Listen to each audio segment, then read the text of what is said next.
De forma muy oportuna, quiero dar inicio al mes misionero. Como saben, siempre marzo es un mes donde queremos pensar en la tarea misionera, pensando no solamente admirando misioneros, sino entendiendo la responsabilidad que el Señor nos ha dado a todos de vivir para este llamado de hacer discípulos a todas las naciones. Entonces, hoy vamos a ver el primer pasaje en una serie que vamos a ir compartiendo yo, mi papá, tenemos a alguien invitado más adelante también.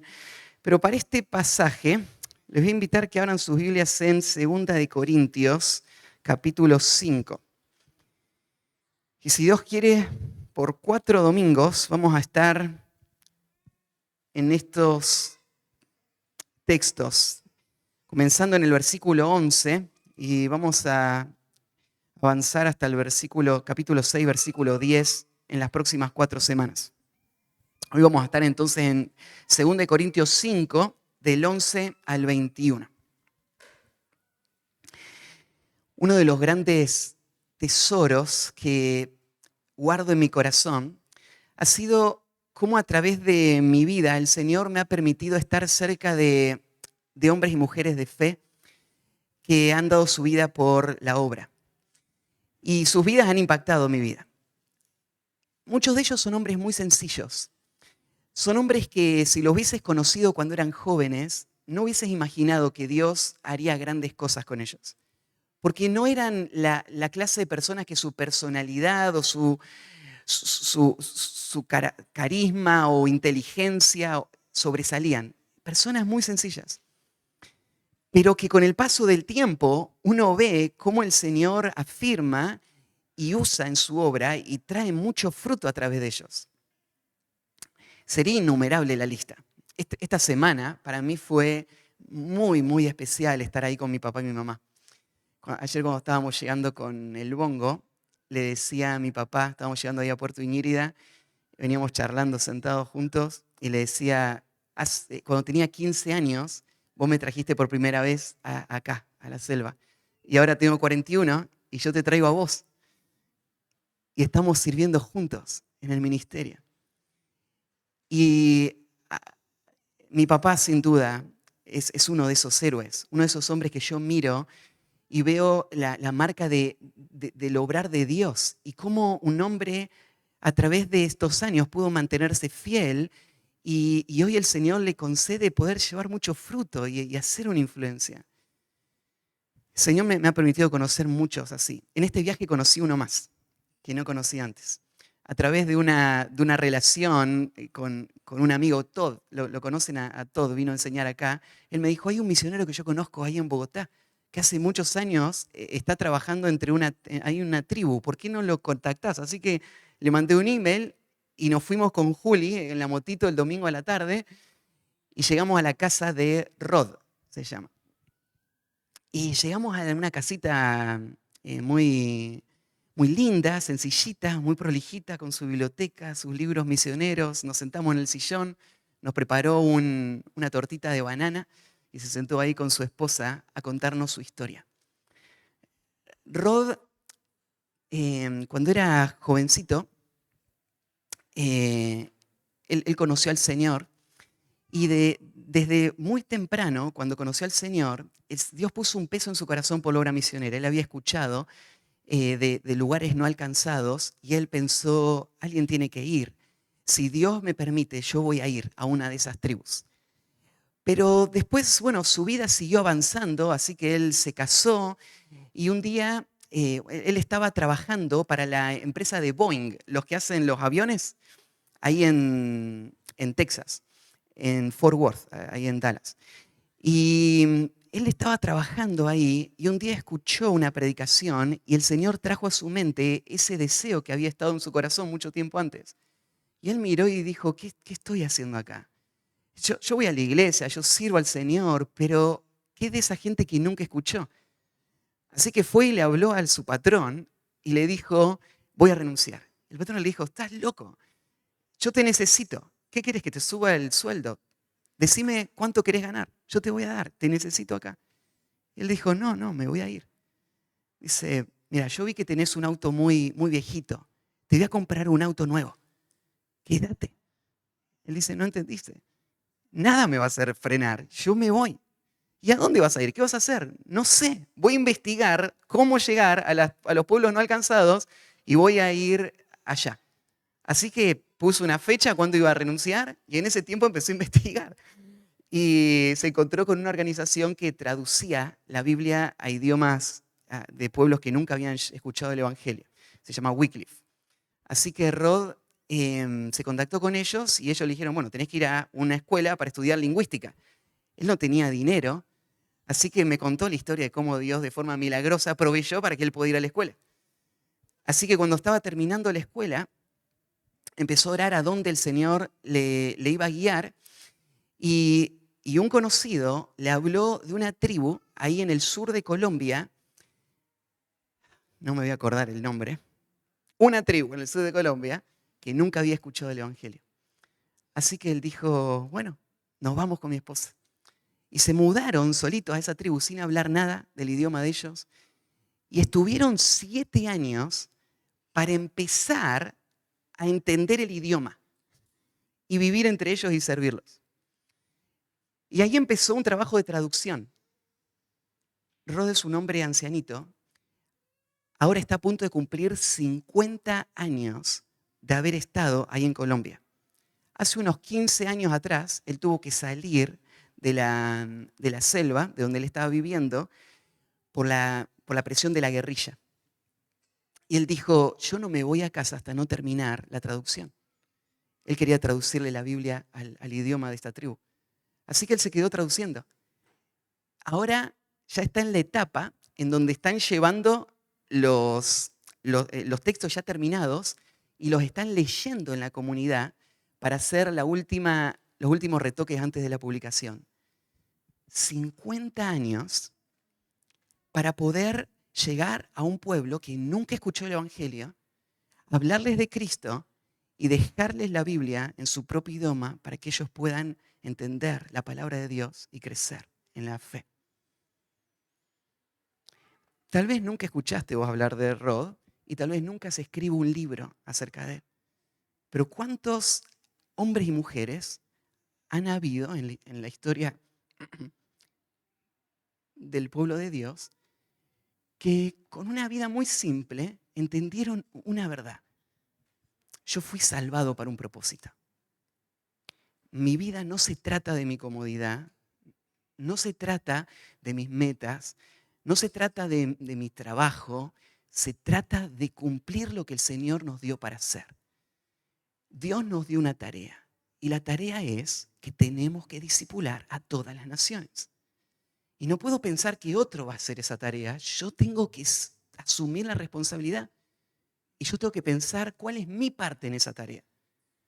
Tal vez no todos van a irse como Rod y Pam, se llama la esposa, a ese lugar inalcanzado. Porque ellos me hablaban, por ejemplo, de lo especial que fue para ellos la iglesia de Todd, antes de la que está ahora, fue la primera iglesia que les empezó a sostener. Y tenía un montón de historias de cómo el Señor usó esa iglesia para proveer y para sostener sus vidas. No sé cómo el Señor te va a usar a vos, pero todos fuimos llamados. Todos tenemos una tarea por hacer. Cumplir con la gran comisión. Cuando yo escucho historias como la de este hombre, una de las cosas que se me viene a la mente es, ¿qué hace que un hombre se mantenga fiel por 50 años para cumplir la tarea que él sabe que Dios le dio a él para cumplir? Y no abandonar, y no desanimarse. Él me decía, ¿sabes, Matías? Cuando después de 7 años volvíamos a dar nuestros informes misioneros y nos preguntaban, cuéntenos, ¿cuánta gente se ha convertido? Y nosotros nos daba vergüenza, porque recién estábamos aprendiendo el idioma. Y una vez un misionero nos dijo, vos fuiste llamado por Dios a esa tarea. Y Dios es el que va a dar el fruto en su tiempo. Así que tenés que ser fiel a lo que Él te dio para hacer. Dice, no sabes cuánta gente nos dijo a través de estos 50 años, Rod, ¿por qué están todavía con este pueblo? Este pueblo es un pueblo duro, es un pueblo terco, es un pueblo que no fue fácil abrirse al Evangelio? ¿Por qué no se van a otro pueblo? Y él decía, yo tengo la convicción que acá es donde Dios nos quiere y que tenemos que dejar la palabra para este pueblo. Y la pregunta es, ¿qué hace que un hombre se mantenga fiel al llamado del Señor cuando no hay fruto, cuando hay oposición, cuando su vida corre riesgo, cuando tiene que hacer un cambio de planes y salir de la selva para irse a otro lugar, cuando ya pasó la edad de jubilación y la organización le está diciendo, te tenés que volver a Estados Unidos, y él le está diciendo, yo no me voy hasta no terminar la traducción? ¿Qué hace que un hombre se mantenga fiel? Bueno, lo que hay en el corazón de estos hombres es que ellos entienden su identidad muy bien. Ellos saben quiénes son. Ellos saben a qué han sido llamados. Ellos entienden la tarea que Cristo les ha encomendado. Y ellos se sienten responsables. Y por eso no abandonan. Por eso van a avanzar, por eso van a ser fieles. El pasaje que vamos a leer hoy es un hombre así. Es la historia, es un pasaje que escribió el apóstol Pablo, donde él nos va a contar de sus motivaciones para mantenerse fiel en el llamado del Señor en medio de la dificultad. Así que vamos a estudiar hoy del versículo 11, 2 Corintios 5, 11 al 17. Después la semana que viene vamos a estudiar del 18 al 21. Y vamos a estudiar el tema de la motivación para la obra misionera. ¿Qué motiva a un hombre para la obra misionera? Leemos, dice 2 Corintios 5, 11. Conociendo pues el temor del Señor, persuadimos a los hombres, pero a Dios le es manifiesto lo que somos, y espero que también lo sea a vuestras conciencias. No nos recomendamos, pues, otra vez a vosotros, sino os damos ocasión de gloriarnos por nosotros, para que tengáis con qué responder a los que se glorían en las apariencias y no en el corazón. Porque si estamos locos, es para Dios, y si somos cuerdos, es para vosotros. Porque el amor de Cristo nos constriñe pensando esto, que si uno murió por todos, luego todos murieron, y por todos murió, para que los que viven ya no vivan para sí, sino para aquel que murió y resucitó por ellos. De manera que nosotros de aquí en adelante a nadie conocemos según la carne, y aun si a Cristo conocimos según la carne, ya no le conocemos así. De modo que si alguno está en Cristo, nueva criatura es. Las cosas viejas pasaron, he aquí, todas son hechas nuevas. La motivación para la obra misionera. Tal vez para ponernos un poquito en el contexto de estas palabras, Pablo, cuando escribe esta carta, bueno, estuvimos haciendo el devocional en 1 Corintios. Así que ustedes tienen un poquito el contexto ya de la iglesia de Corinto, y es muy parecido al contexto en 2 Corintios. La iglesia de Corinto era una iglesia que Pablo amaba, pero una iglesia muy madura. Pablo había recibido reportes de la iglesia que no eran muy buenos. Toda clase de pecados había en esta iglesia. Entonces, a Pablo le pesaba lo que estaba pasando allá. Así que lo que Pablo hizo fue mandar a sus compañeros de ministerio para que vayan y ayuden en esta situación. Así que lo primero que hizo fue mandarlo a Timoteo. Creemos que Timoteo llegó, pero no estuvo mucho tiempo en Corinto y se volvió. O tal vez ni siquiera llegó a Corinto y se volvió. Después Pablo mandó a Epafras, que fue el que llevó la carta de 1 Corintios. Pero el que Pablo envió por último fue a Tito. Tito era un hombre mucho más grande de edad, mucho más firme y con la capacidad de enfrentar una iglesia complicada. Timoteo era un hombre más joven y un poco más temeroso, así que Timoteo no iba a poder hacer esa tarea que hacía falta, confrontar a esta iglesia para que esta iglesia deje esos pecados y vuelva a la fidelidad. Pero Tito llega, está con la iglesia, hace un ministerio que es muy fructífero ahí, y después de un tiempo Tito vuelve y le da un reporte a Pablo. El reporte fue muy bueno. La iglesia respondió bien. Cuando Tito le confrontó, la iglesia mostró señales de arrepentimiento y mostró que la iglesia empezó a dar pasos para revertir todo lo que estaba mal. Así que cuando Pablo recibe el informe de Tito, él se pone muy contento. La mayor parte de la iglesia está respondiendo bien. Pero sigue habiendo gente en la iglesia que está endurecida. Hay un grupo dentro de la iglesia de Corinto que no lo acepta a Pablo como un verdadero apóstol. Hay gente, ¿no es cierto?, que piensa que el ministerio de Pablo no tiene las marcas de un hombre a quien la iglesia tenga que seguir, que obedecer. Entonces, imagínense Pablo, que fue el que fundó esta iglesia. Pablo que con sinceridad y con fidelidad se esforzó tanto por cuidar esta iglesia, esto duele mucho en su corazón. A ver, el saber que hay personas que le desprecian y que no le toman en cuenta, que no van a escuchar sus enseñanzas. Entonces, él escribe esta carta y vos tenés que saber que en el corazón de Pablo están estas dos cosas mezcladas. Por un lado, él está alegre, él está feliz de que la iglesia está mostrando señales de arrepentimiento. Por el otro lado, su corazón está dolido por cómo personas lo están viendo a él. Personas, ¿no es cierto?, en quien él invirtió mucho. Personas que él ama, personas a quien él ha enseñado la palabra y que ahora lo desprecian. Y no lo escuchan, no lo toman en cuenta. Y él les va a escribir esta carta con esta mezcla de sentimientos. Y en esta carta él va a tener gozo y gratitud, pero también él va a enfrentar a estas personas. Y le va a mostrar la validez de su ministerio para que estas personas puedan cambiar de actitud hacia él y puedan seguir las instrucciones que él les está dando en cuanto a cómo vivir una vida fiel al Señor.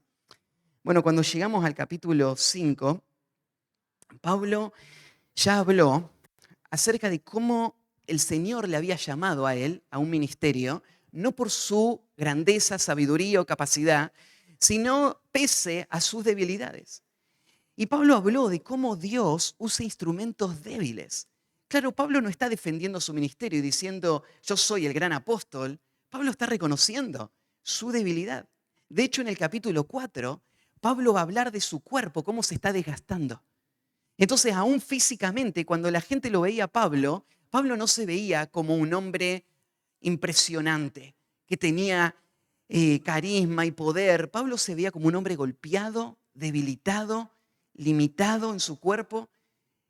Y entonces Pablo dice, sí, esto es verdad. Es que el evangelio, el tesoro, ha sido puesto en vasos de barro para que la excelencia del poder sea de Dios y no nuestra. Y después de hablar Pablo de su cuerpo que se va desgastando y la confianza que él tiene en que Dios es el que está haciendo la obra a través de estos instrumentos débiles, en el capítulo 5 Pablo va a hablar de cómo frente a esta realidad de un cuerpo que se debilita, él tiene en mente el encuentro con Cristo. Y él sabe que su vida se va a desgastar, su cuerpo se va a desgastar, él va a morir, pero Dios le va a resucitar. Y esto es lo que le da seguridad, esto es lo que le da confianza en el Señor. Y termina ahí en el versículo 10, antes del versículo que leímos, hablando acerca del tribunal de Cristo. Todo esto está en el contexto de lo que acabamos de leer. Pablo está pensando entonces en ministros del Evangelio que son débiles, que no tienen grandes capacidades, que sus vidas mismas muestran esta señal de deterioro y desgaste. Pero en medio de esta realidad, los hijos de Dios, los siervos de Dios, perseveran, siguen adelante en el llamado que Dios les ha dado. Y ahí viene la pregunta, ¿qué les motiva a seguir adelante? ¿Por qué no abandonan? ¿Por qué no tiran la toalla? ¿Por qué se mantienen y terminan bien su carrera? Bueno, hay dos cosas que Pablo nos va a mostrar acá, que hay en el corazón de un siervo fiel. Hay dos motivaciones.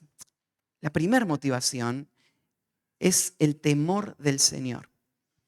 En el corazón de un siervo fiel, un misionero que va a terminar bien la carrera, que no va a tirar la toalla, lo que hay es temor del Señor. Y dice ahí en el versículo 11, conociendo pues el temor del Señor, persuadimos a los hombres. Ese pues que aparece ahí está conectando esto con lo que acaba de decir antes. Pablo acaba de decir que cada uno de nosotros vamos a rendir cuenta a Cristo de todo lo que hicimos durante toda nuestra vida. Entonces ahora dice Pablo, ¿qué le motiva a él a avanzar y a no retroceder? Lo que le motiva es el temor del Señor. ¿Qué es esto del temor del Señor? Pablo vivía cada día con un sentir de responsabilidad. Ese sentir de responsabilidad tenía un peso en su alma porque él sabía que en cualquier momento él iba a estar delante de Cristo. Y este momento Pablo no lo menospreciaba, no le daba lo mismo. No pensaba en el tribunal de Cristo como algo que no incidía mucho en su vida. Cuando Pablo pensaba en el tribunal de Cristo, su corazón temblaba. Había temor. Ahora, ¿qué es el temor del Señor? Cuando nosotros pensamos en Jesús, en Cristo, no pensamos en Cristo con terror, como nuestro enemigo, porque Él es nuestro Salvador. Ya no hay más condenación para los que están en Cristo Jesús. Entonces no tenemos terror de la condenación eterna. Vamos a ser salvos, ya somos salvos. Entonces el creyente no vive con terror del juicio futuro, porque el juicio futuro no va a traer condenación eterna. Pero aunque no hay terror en el corazón del creyente, sí hay temor, temor reverente.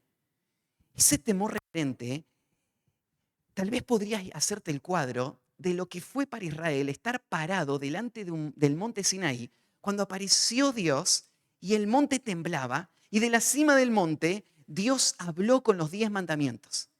El pueblo delante de ese monte entendió lo que era el temor a Dios. ¿Qué es el temor a Dios?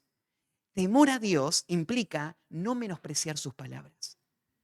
Temor a Dios implica saber que Él merece nuestra atención, nuestra reverencia y nuestra obediencia sumisa a Él. Porque Él es poderoso. Él hace temblar los montes, Él rompe las piedras. Su vida, nuestra vida delante de Él es como nada. No podemos pararnos delante de Dios con una actitud indiferente. No podemos pararnos delante de Dios con una actitud desafiante. Tenemos que estar delante de Dios con una actitud de reverencia, con un corazón tembloroso, que tiembla delante de Dios. Y esta es la forma en la que Pablo vivía cada día. Él temía al Señor. Específicamente esto.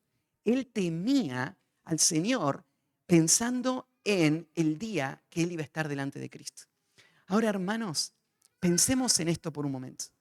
Somos conscientes, todos nosotros, que Cristo nos dio una tarea para hacer. Imagínate que vos sos un soldado y estás en el ejército argentino y el comandante dice, soldado, vaya a la barraca a buscar su fusil. Y vos decís, ay, sí, ahí voy. Esperá que estoy todavía acá jugando vóley un rato y después voy a ir cuando tenga ganas. Esto es inadmisible. Lo que hace que un ejército funcione es la autoridad y la línea de autoridad que mueve a todo el ejército a la batalla. Un soldado insubordinado es un soldado peligroso en las líneas de nuestro ejército. Así que, ¿qué hace el general si el soldado no obedece como él había dicho? Lo disciplina. Lo pone a hacer ejercicio, ¿no es cierto? Lo que sea. El ejército se caracteriza por disciplina. El general habla y los soldados obedecen. Hermanos, entendemos que nuestro general nos dio las órdenes de marcha. Él dijo, vayan y hagan discípulos a todas las naciones. Esta no es una sugerencia. Esto no es para algunos especiales. Esto es la tarea que todos debemos cumplir en los campos a donde el Señor nos envíe. Y no solamente tenemos que cumplirlo en donde estamos, somos responsables para que cada tribu, pueblo y nación de este mundo sea discipulado y llevado a ser como Cristo. Cada uno de nosotros somos responsables por esto. Estas son las órdenes de marcha. Entonces, el temor es este. ¿Cómo me voy a presentar delante del general habiendo desperdiciado mi vida en cosas secundarias sin haber respondido en obediencia a sus órdenes? ¿No me da miedo estar ahí? Debería. Entonces Pablo dice esto. Yo temo al Señor. Y ese temor al Señor, miren lo que produce. Conociendo pues el temor al Señor, ¿qué hace Pablo? Persuadimos a los hombres. O sea, el temor al Señor nos lleva a predicar para la salvación del mundo. Conociendo el temor del Señor, lo que Pablo hace es persuade a los hombres. Esta idea de persuadir significa, es como la idea de convencer. Es llevar a los hombres a tener una certeza, una confianza absoluta. Pablo dice, con mis palabras y con mi vida, yo quiero convencer al mundo entero de la veracidad de las Escrituras, de la veracidad del Evangelio. Esa es mi misión. Como temo al Señor, el temor me mueve a salir a persuadir a los hombres. Yo los quiero convencer. Mi tarea no es solamente ser luz y que si alguien me ve, pueda ver a Cristo en mi vida. No, yo lo que tengo que hacer es convencerlo, es persuadirlo. Persuadirlo que crea en el Evangelio, que abandone su pecado, que siga a Cristo con todo su corazón. Esa es la misión, persuadirlo. Persuadirlo que abandone, ¿no es cierto?, todo el viejo hombre y sea transformado hasta que llegue a ser como Cristo. Persuadir a todos los hombres. Esa es la tarea. Y Pablo dice, como yo temo a Dios, eso es lo que yo hago. El verbo acá, persuadimos a los hombres, está en el tiempo presente, dando la indicación de algo continuo. Persuadimos constantemente a los hombres. Esta es la tarea que Pablo hace todo el tiempo, con todo lo que hace, con su vida, con sus palabras. Él persuade a los hombres. Ahora, Pablo sabe que no está en nosotros el poder convencer a alguien. Pablo sabe que no importa lo que vos le digas a una persona, vos no puedes cambiar el corazón de una persona. Entonces, Pablo quiere persuadir a todos los hombres, pero a la vez, él sabe que Dios es el único que puede cambiar el corazón. ¿Quién convence al mundo de pecado, justicia y juicio? ¿El predicador? No. Vos no podés salvar a tu hijo, no podés salvar a tu papá, no podés salvar a tu vecino. ¿Y entonces qué haces? ¿Te das por vencido? No. Porque Pablo sabe que Dios es el que persuade a los hombres, pero Dios usa instrumentos. Dios usa al vocero, Dios usa al predicador. Entonces, ¿qué hace el predicador? El predicador predica para convencerlo, sabiendo que él no lo puede convencer, que Dios lo va a convencer, pero que él debe ser convencido. Entonces el predicador busca convencer a la persona y confía que Dios va a hacer la obra. Él se esfuerza para predicar, no solamente para que sepan, sino para que se convenzcan de la verdad. ¿Cuál es la técnica de Pablo? ¿Cómo hace Pablo para convencer a las personas? Hoy en día hay toda clase de cursos, ¿no es cierto?, que nos entrenan para cómo ser efectivos en el ministerio, en el evangelismo. Y estos cursos ayudan, pero a veces ponemos demasiado énfasis en la técnica. ¿Cuál era la técnica de Pablo para convencer a las personas? Mirá ahí en 1 Corintios, capítulo 2. Cuando Pablo llegó a Corinto, ¿cuál fue su técnica? ¿Qué curso había tomado él? ¿Y cuál es el argumento que va a convencer a una persona? A veces pensamos eso, ¿no? Si la persona no se convirtió, tal vez es porque todavía no le di el argumento correcto. Entonces, si yo podría aprender o ser tan inteligente como para guiar a una persona en el camino correcto, él se va a convencer. Pero fíjense Pablo, ¿cuál era su técnica? 1 Corintios capítulo 2, versículo 1. Así que, hermanos, cuando fui a vosotros para anunciaros el testimonio de Dios, no fui con excelencia de palabras o de sabiduría. Pues me propuse no saber entre vosotros cosa alguna, sino a Jesucristo y a este crucificado. Y estuve entre vosotros con debilidad y mucho temor y temblor. Y ni mi palabra ni mi predicación fue con palabras persuasivas de humana sabiduría, sino con demostración del Espíritu y de poder, para que vuestra fe no esté fundada en la sabiduría de los hombres, sino en el poder de Dios. Pablo quiere convencer a todos, pero Pablo no cae en la trampa de tratar de convencerlo con sabiduría humana. Porque si yo convenzco a alguien solamente con argumentos humanos, la persona puede aceptar mi argumento, pero no va a ser convertida por el poder de Dios. No, para convencer a una persona, para que sea convertida con el poder de Dios, yo tengo que hacer lo mismo que hizo Pablo.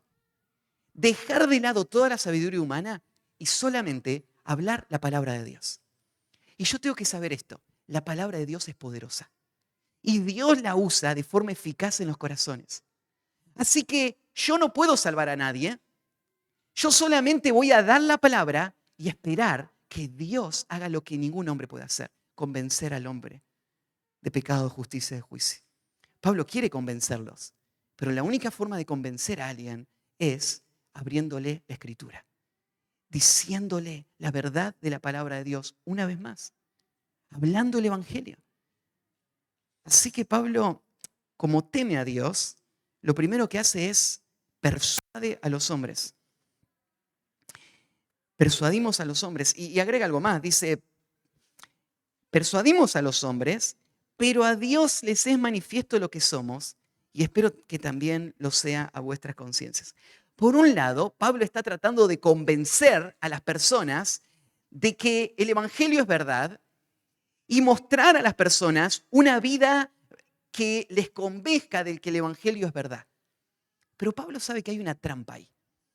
Uno puede estar tratando de convencer a la persona que es verdad el Evangelio, pero no creerlo uno mismo, no vivirlo uno mismo.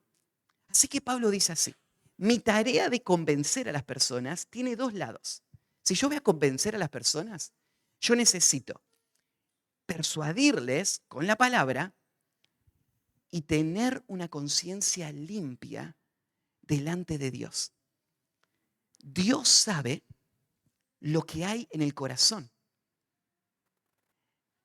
Ustedes vieron personas que muestran mucha convicción y tienen palabras muy persuasivas. Pero cuando empezamos a escarbar en sus vidas, no se ve el poder del Evangelio. No hay verdadera sujeción al Evangelio. Es hueco. Y Pablo dice, para mí no era suficiente solo predicar. Yo temo a Dios. Y como temo a Dios, predico, pero predico con esta convicción. Dios sabe lo que somos. Dios ve todo. No hay nada escondido para Él. Y con esa confianza yo salgo a persuadirles. Y algo más, agrega Pablo. Hay una esperanza que Él tiene y espero que también lo sea a vuestras conciencias. El deseo de Pablo es que esta iglesia, en donde muchas personas los desacreditan a Pablo y no lo consideran un hombre que tenga autoridad espiritual para enseñarles, que eso cambie y que ellos puedan ver que la intención de Pablo no es otra más que persuadir a los hombres con la verdad del Evangelio. El versículo 12 va a seguir construyendo sobre esto, que el temor del Señor nos lleva a vivir una vida íntegra para la salvación del mundo. El temor al Señor, dijimos, nos lleva a predicar para la salvación del mundo y ahora el temor del Señor nos lleva a vivir una vida íntegra para la salvación del mundo.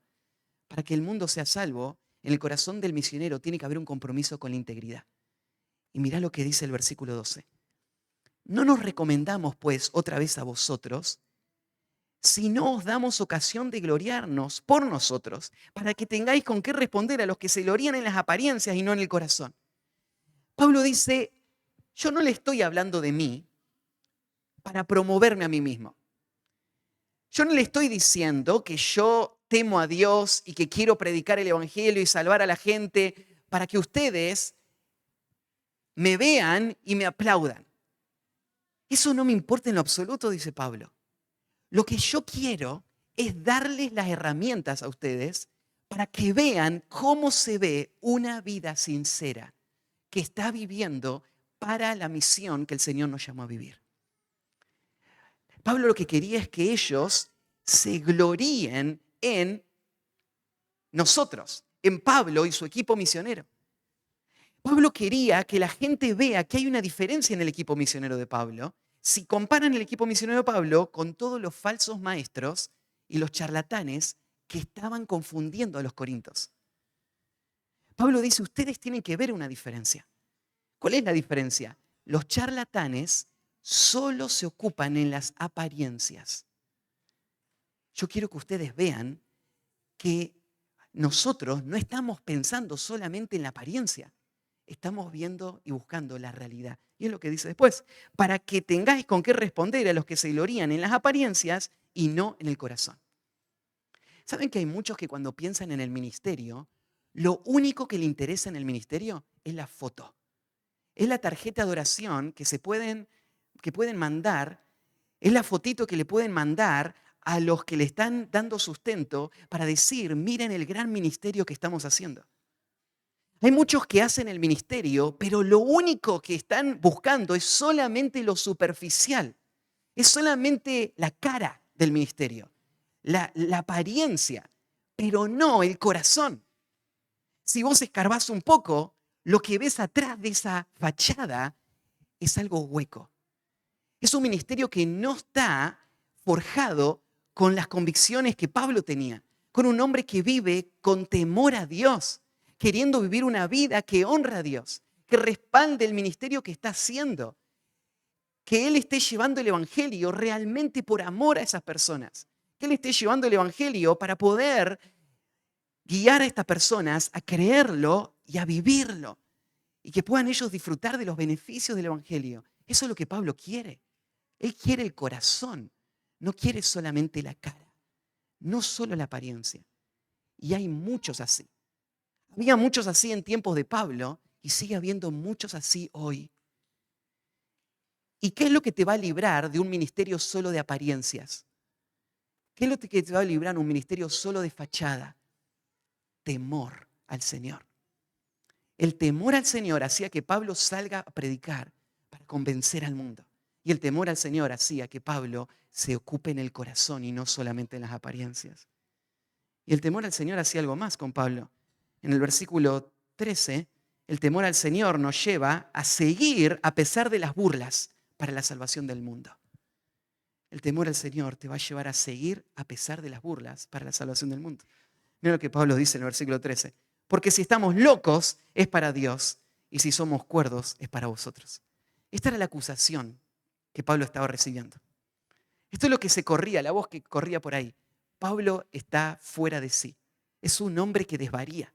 Es un hombre totalmente confundido. Es un loco. Eso es lo que sería esta palabra, ¿no? ¿Por qué lo tomaban a Pablo como loco? Uno puede entender que la pasión de Pablo, las convicciones de Pablo, las decisiones que Pablo iba tomando, eso iba a incomodar a mucha gente.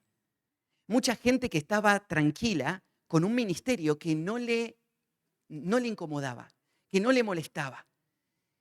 Pero cuando ven a un hombre que está viviendo de esta manera, eso les expone a ellos.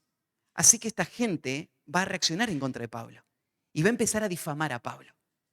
Y entonces cuando este misionero empieza a avanzar, toda esa gente alrededor empieza a hablar mal de ese misionero. Y empiezan a mentir en cuanto a él para destruir su reputación. Así que ahí está, el loco Pablo. El que anda por ahí como un loco, ¿no es cierto? Un llanero solitario, un solterón, ¿no es cierto? Que nunca se casó, que anda haciendo carpas y él dice que es un apóstol. Hay un hombre, ¿no es cierto?, todo golpeado, que hace el ministerio, ¿no es cierto?, de una forma tan fuera de lo común, rodeado de otra gente que es igual que él, es un loco. Si vos vas a ser fiel al Señor, vas a tener que poder lidiar con gente que te va a menospreciar, que va a creer que lo que vos estás haciendo es una locura, que las decisiones económicas que estás tomando es una locura. Como nuestro hermano Rod, que dejó ese trabajo, esa empresa, para salir a buscar un pueblo no alcanzado a quien ir con su esposa y servirles por 50 años. Un loco. Gloria a Dios por los locos. Porque lo que el mundo llama locura es sabiduría para Dios. Porque lo que el mundo busca es pasajero y no tiene ninguna trascendencia. Y lo que los locos están persiguiendo es eterno. Ellos realmente están entendiendo la vida como debe ser entendida. Pero ¿qué te hace vivir una vida apasionada y consagrada y aún frente a las burlas mantenerte fiel? De nuevo, el temor al Señor. Es esta convicción profunda de quién sos, a qué has sido llamado, a quién le vas a rendir cuenta y entonces estar dispuesto a hacerlo aunque todos los demás se burlen. A todos nos gusta tener la aprobación de los demás, ¿no? Nos gusta tener la aprobación de nuestros padres, nos gusta tener la aprobación de nuestros hermanos, de nuestros compañeros de trabajo, nos gusta. Pero vos no podés vivir una vida temiendo a Dios y temiendo a los hombres a la misma vez. La vida que fuiste llamado a vivir es una vida que va a enfocarse en el temor al Señor y va a dejar de lado la opinión de los hombres. ¿Qué importa si piensan que estamos locos? Yo quiero agradar a una sola persona, al Señor, y voy a vivir para Él y voy a entregarme para Él. Si estamos locos, es para Dios. Este es para Dios te está mostrando cuál es el objetivo de Pablo. No me importa lo que ustedes piensen. Yo no vivo para ustedes, vivo para Dios. Si ustedes piensan que estoy loco, es para Dios. Y si somos cuerdos, es para vosotros. Realmente son cuerdos los que están viviendo de la manera en la que Pablo está señalando. Y esos cuerdos son los que benefician a la obra del Señor. Y por eso Pablo dice, es para ustedes que lo hacemos. Estamos dispuestos a que nos traten como locos porque les amamos. Y lo hacemos para ustedes. Y les vamos a servir. Así que, ¿qué es lo que motiva a un misionero? A un misionero lo motiva el temor al Señor, que hace que este misionero quiera predicar, que hace que este misionero no renuncie y que hace que este misionero no le importa lo que los demás digan. Hay una segunda cosa que motiva a los misioneros, una segunda verdad, que es el amor de Cristo. El amor de Cristo. No solo temor, no solamente el pensamiento, voy a enfrentar a Cristo y voy a tener que dar cuenta de lo que Él me dio para hacer, sino hay otra cosa que te motiva. Y acá lo llama el amor de Cristo. Tenés que notar que Pablo no dijo el amor a Cristo, sino es el amor de Cristo que nos empuja.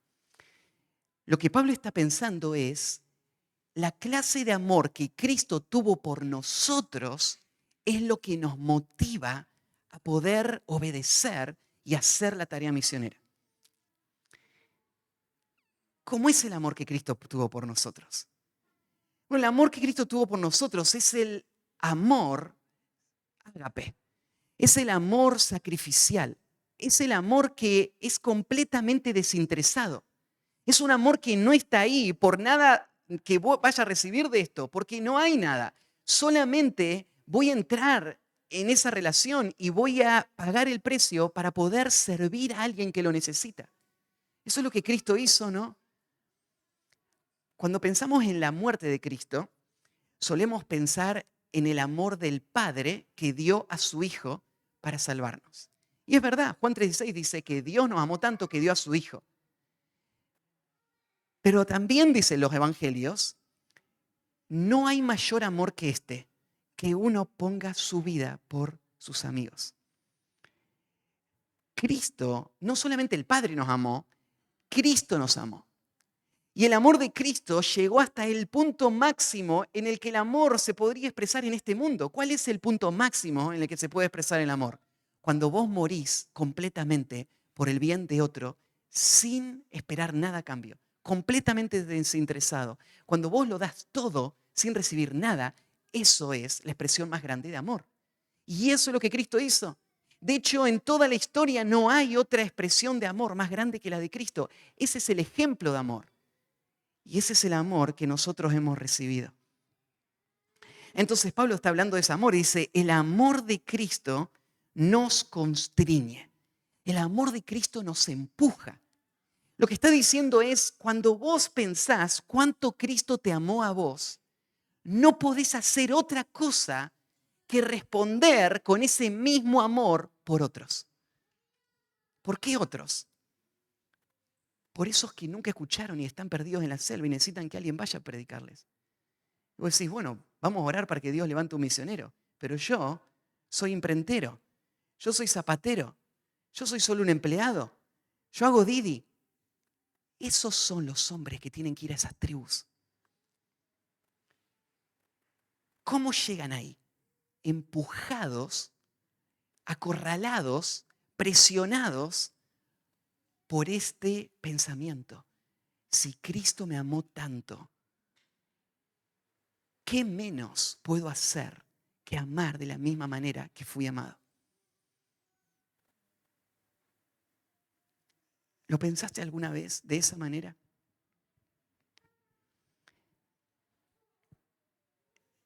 Justo se me vino a la mente algo y me hubiese gustado tenerlo escrito para poder decírselo textualmente, pero me acuerdo que en una autobiografía que escribió mi abuela, en la primera parte, ella pone una expresión que era algo así, y Señor, qué poco he hecho yo por ti. Esa expresión me quedó dando vuelta en mi mente. ¿Qué le lleva a una persona a decir algo así? Qué poco hice por ti. ¿Sabes lo que le lleva? Una persona que entiende cuánto Cristo hizo por mí. Él dio su vida por mí. Y ahora la pregunta es, ¿qué hiciste vos hasta ahora por Cristo? Todo lo que Él hizo por vos, ¿qué hiciste vos por Él? El amor de Cristo nos constriñe, es esto. Hay un sentir de tanta gratitud y de asombro por la gracia que ahora me mueva a decir, ahora yo tengo que hacer algo también. Tengo que hacer algo en respuesta a ese amor. Y la palabra constriñe es la idea, aparece en otros textos, como la idea de una multitud que te está empujando y arrastrando. Es como cuando vos estás en el medio de una turba o una multitud que se está moviendo y vos no podés hacer otra cosa que ir por el mismo lado. Porque te empuja toda la turba. El amor de Cristo es eso, vos no podés evitar ir en la dirección que Él te empuja, aunque vos no querrías ir para allá, lo que te empuja es el amor de Cristo. Si Él hizo todo esto por mí, ¿por qué no estoy dispuesto a hacer algo por Él? Y esto es lo que hay en la mente del apóstol Pablo y que está en la mente de todos los misioneros y que tiene que estar en la mente de todo el pueblo de Dios, pensando esto, que si uno murió por todos, luego todos murieron. Hay un pensamiento que apareció por primera vez en tu mente el momento de tu conversión y que va a estar ahí el resto de tu vida. Y este es el pensamiento. Cristo murió y yo morí juntamente con Él. Esta expresión, cuando dice Cristo, que si uno murió por todos, la idea de que Cristo murió por todos no es que Cristo murió a favor de todos, sino es la idea que Cristo murió en lugar de todos. Es claro esto porque lo próximo que debe decir, como Cristo murió por todos, uno esperaría que diga, entonces ahora ya no morimos. Como Cristo murió por mí, ahora ya no tengo que morir. Pero el versículo no dice eso. Dice, como Cristo murió por todos, todos estamos muertos.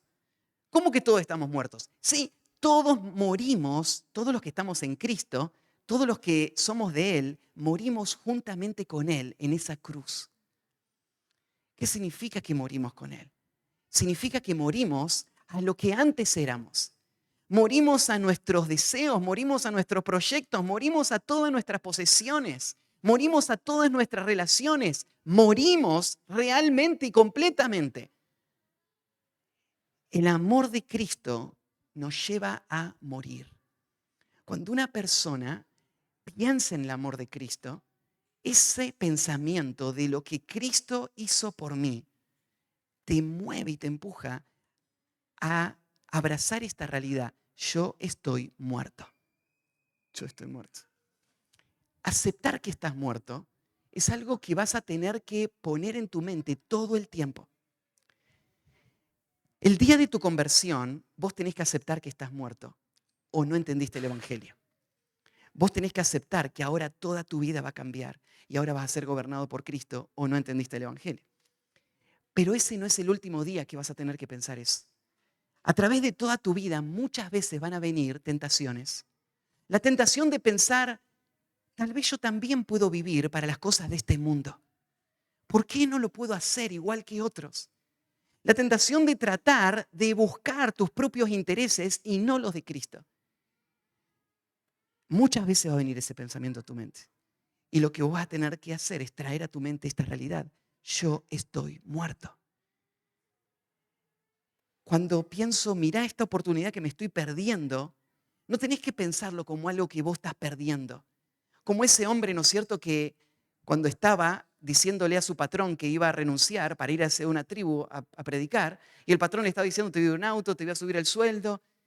Cuando él le dijo no, no es que le estaba perdiendo algo, porque él ya había muerto el día de su conversión. Él ya estaba muerto, muerto a todo lo que este mundo tenía para ofrecer. Solamente él necesitaba recordar que estaba muerto, para que los deseos de su carne no le engañen, para dejar lo que Cristo le llamó a hacer para seguir lo que su carne quería hacer. Estoy muerto significa todo lo que voy a hacer y pensar y desear tiene que ver con un solo propósito, Cristo. Y después agrega el versículo 15, y por todos murió para que los que viven ya no vivan para sí, sino para aquel que murió y resucitó por ellos. Entonces, parece una contradicción porque dice, vos estás muerto, pero ahora el versículo 15 dice, los que viven no vivan para sí, sino para aquel que resucitó que murió y resucitó por ellos. Ahora está hablando de que el amor de Cristo no solamente nos lleva a morir, el amor de Cristo también nos lleva a vivir. Pero nos lleva a vivir otra clase de vida. Nos lleva a vivir la vida de Cristo.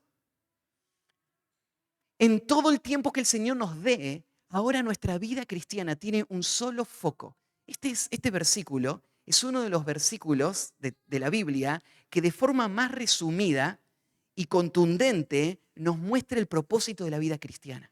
Este sería un versículo precioso para memorizar, para colgar en algún lado de tu casa, porque este versículo te va a ayudar a enfocar tu vida, porque con pocas palabras te dice para qué estás en este mundo. ¿De qué se trata la vida cristiana? Y lo dice de esta manera. Por todos murió para que los que viven ya no vivan para sí, sino para aquel que murió y resucitó por ellos. Ahora tu vida tiene un nuevo propósito, vivir para Cristo. Ahora vos vas a ser las manos de Cristo, los pies de Cristo, la boca de Cristo en este mundo, para que Cristo cumpla su propósito de edificar la iglesia en nuestro tiempo. Vos ahora sos parte del cuerpo de Cristo, miembro de Cristo, para vivir a Cristo toda tu vida. Y hay un contraste, ¿viste? Ya no vivan para sí. Vivir para mis planes, para mis deseos, eso terminó. Eso se acabó. Eso fue antes de entender cuánto fui amado por Cristo. Ahora una sola meta, vivir para Él, para el que dio todo por mí. Y el versículo 16 y 17 va a mostrar cómo ese amor de Cristo va a cambiar radicalmente toda mi perspectiva. Cuando dice, de manera que nosotros de aquí en adelante a nadie conocemos según la carne, y si aún a Cristo conocimos según la carne, ya no le conocemos así. De modo que si alguno está en Cristo, nueva criatura es, las cosas viejas pasaron y aquí, todas son hechas nuevas. Tu vida ahora fue transformada de una manera tan radical que todo lo que antes era natural, ahora murió. La forma en la que antes pensabas, ahora ya no es más. Esta idea de que uno puede recibir a Cristo sin renunciar a su propio deseo de vivir para sí mismo es una falsa idea. Fuimos salvados para que ya no vivamos para nosotros. Y eso afecta toda la forma como vemos este mundo. Eso tiene que afectar la forma como vemos nuestros trabajos, nuestras familias, nuestros pasatiempos, nuestros viajes, nuestras vacaciones. Todo lo que hacemos tiene que estar ahora con este principio que lo está gobernando. Ya no pienso como antes. Ya no pienso como el mundo. No veo nada de forma carnal o natural. Según la carne, yo ahora no evalúo nada. Todo lo que evalúo, lo evalúo ahora espiritualmente, con los lentes de la ciudadanía celestial, con los lentes del Evangelio, con los lentes del nuevo propósito que tengo en esta vida. Con esos lentes me los pongo y veo cada cosa de mi vida. Y de esa manera voy a vivir hasta el final. Las palabras son muy claras, de modo que si alguno está en Cristo, nueva criatura es. Este es el cambio radical, una nueva creación. Las cosas viejas pasaron, esta idea de cesaron, terminaron, ya no están más. Sorpresa, asombro, todas son hechas nuevas. Así que preguntábamos al comienzo, ¿qué mueve a un misionero a avanzar de la manera en la que lo hace? ¿Será alguna característica especial que él tiene? Él es un hombre más capaz. Es un hombre que tuvo ciertas oportunidades y ventajas. Es un hombre que tiene algún llamado especial. Todo hijo de Dios ha sido llamado a vivir como lo leímos recién. Porque es propio de nuestra nueva naturaleza el vivir no para nosotros, sino para el que nos salvó. Así que todos nosotros somos llamados a la obra misionera. ¿Qué lugar vamos a tener en la obra misionera? Eso Dios lo va a ir dirigiendo a medida que vos te rendís a Él. A medida que vos le rendís cada día a Él, cada decisión a Él, cada posesión a Él, cada relación a Él. A medida que vos rendís eso, Él va guiándote un paso a la vez. Y eso se puede volver un cambio muy radical. Yo pienso que tal vez hay algunos de los que están sentados acá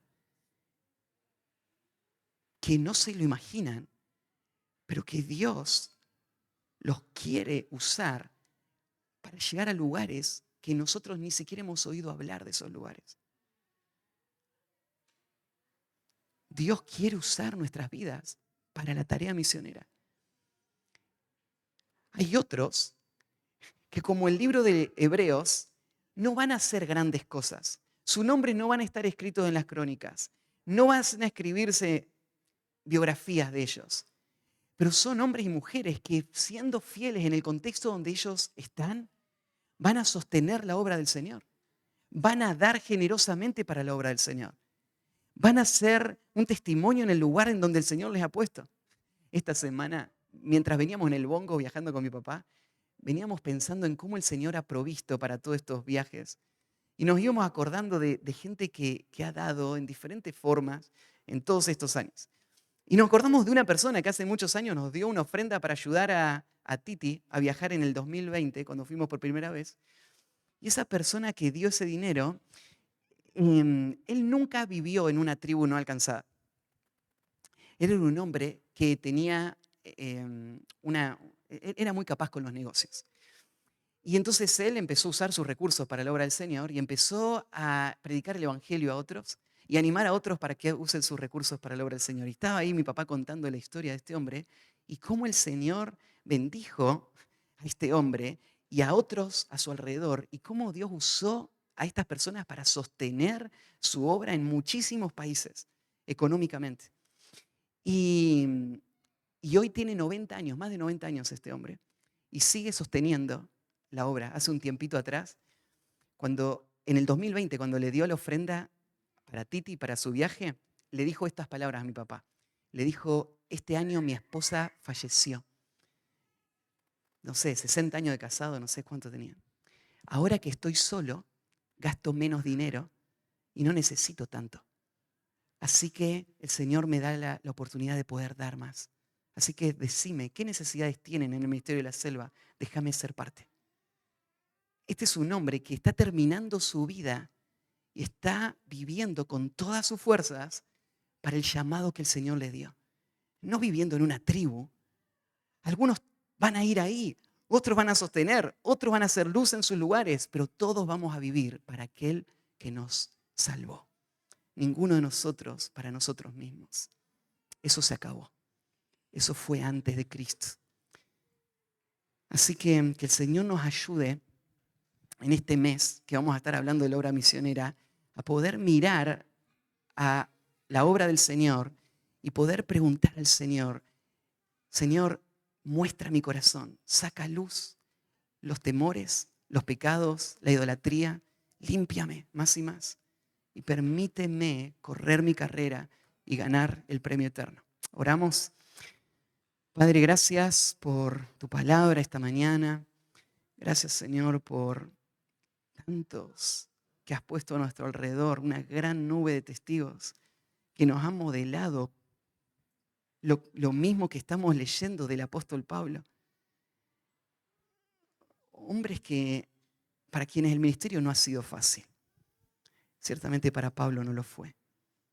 ¿Y por qué siguieron adelante? Hoy pudimos ver sus corazones y ver estas dos realidades. Obra, Señor, en nuestros corazones para que haya esto mismo, temor. Y para que veamos a Cristo y su amor y seamos empujados a vivir para ti cada día. Señor, forma en nosotros lo que no está naturalmente en nuestro corazón y permítenos vivir para tu gloria. Gracias por mis hermanos, gracias, Señor, por esta iglesia. Gracias, Señor, por los corazones sensibles, deseosos, consagrados. Señor, sigue afirmando sus vidas. Dirígenos, envía a los obreros a la mies, abre los caminos.